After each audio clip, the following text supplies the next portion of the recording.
ভৰালৰ ধান বিক্ৰী কৰি কিমান গান কৰিম হাজাৰ আক্ষেপ লৈ গুচি গল জাতিৰ শিল্পীজন জীৱিত কালত কিমানে চিনিলে ৰাজীৱ হদিয়াক মৃত্যুৰ পিছত হয়তো বহুজনে সুধিছে তেওঁনো কোন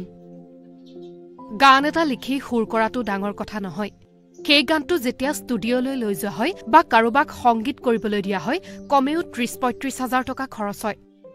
সেইটোহে আমাৰ দৰে সৰু গায়কবোৰৰ বাবে ডাঙৰ কথা জীৱনৰ বেছিভাগ সময় জাতি মাটিৰ গীতেই গালে তেওঁ এইখন অসমত অসমীয়া আছেনো ক'ত আছেনো ক'ত উজনি নামনি গোটেইখন ঘূৰিলো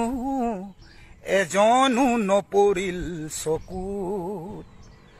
এজনো নপৰিল চকুত সেই গীতে কিমানক আকৃষ্ট কৰিলে কিমানে তেওঁৰ অনুষ্ঠানৰ বাবে ৰাখিলে লাখ টকাৰ বাজেট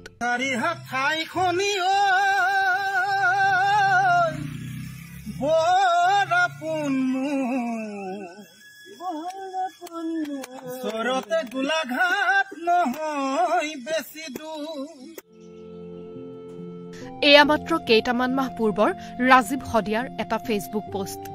গীতৰ মাজতেই জীৱন পাৰ কৰা গীতৰ জৰিয়তেই জাতীয় জীৱনক উদ্বুদ্ধ কৰা জনতাৰ মাজত জি থাকিব খোজা সেইজন কণ্ঠশিল্পী ৰাজীৱ হদিয়াক জীয়াই থাকোতে কিমানে যাচিলে উপযুক্ত সন্মান পাব লগা আদৰ মাঘৰ উৰুকাতে গুচি গল ৰাজীৱ হদিয়া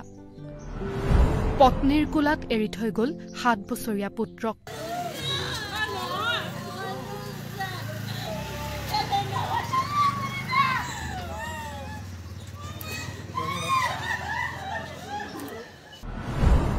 গীত গাই গাই মঞ্চতেই ঢলি পৰিছিল তেওঁ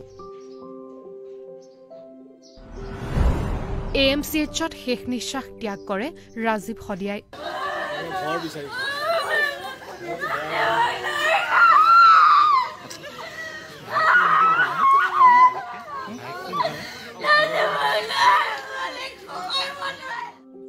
উদাত্ত কণ্ঠশিল্পীগৰাকী গুচি গল লৈ গল খুব আক্ষেপ আৰু হাজাৰ অভিমান প্ৰতিগৰাকী অসমীয়াই তেওঁৰ অবৰ্তমানত হয়তো অনুভৱ কৰিব অসমে হেৰুৱালে এগৰাকী প্ৰকৃত গণশিল্পী স্বদেশৰ প্ৰতি মৰম আদৰ সন্মান লৈ গুচি গল ৰাজীৱ হদিয়া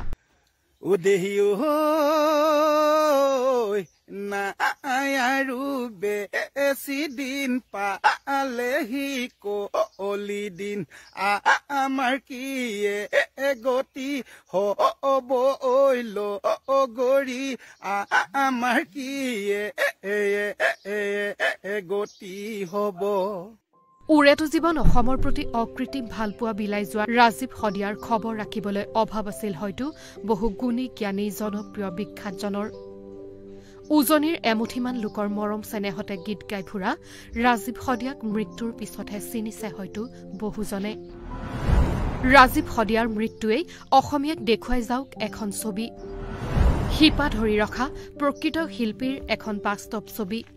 ৰাজীৱ হদিয়া গুচি গল দিশহাৰা পত্নী পুত্ৰ তত্ত্বগধুৰ কথাৰ সেই জাতীয়তাবাদী গীতবোৰৰ বাহিৰে একো নাই পত্নীৰ হাতত এগৰাকী শিল্পীৰ প্ৰতি দায়বদ্ধ হবনে চৰকাৰ পত্নী পুত্ৰৰ এই দুখৰ সময়ছোৱাত আগবাঢ়ি আহিল এগৰাকী সাহিত্যিক সাংবাদিক মনোজ কুমাৰ গোস্বামীয়ে দায়িত্ব লব পুত্ৰৰ শিক্ষাৰ ফেচবুক যোগে ইতিমধ্যে সদৰি কৰিছে জ্যেষ্ঠ সাংবাদিকগৰাকীয়ে গণশিল্পী ৰাজীৱ হদিয়াৰ মৃত্যু গণজীৱনৰ বাবে অসমৰ বাবে এক অপূৰণীয় ক্ষতি অসমীয়া জাতীয়তাবাদত সংগ্ৰামী চেতনাৰ প্ৰাণনা ৰাজীৱ হদিয়াক চিৰদিন সুঁৱৰিব অসমবাসীয়ে এইখন অসমত অসমীয়া আছেনো ক'ত আছেনো ক'ত উজনি নামনি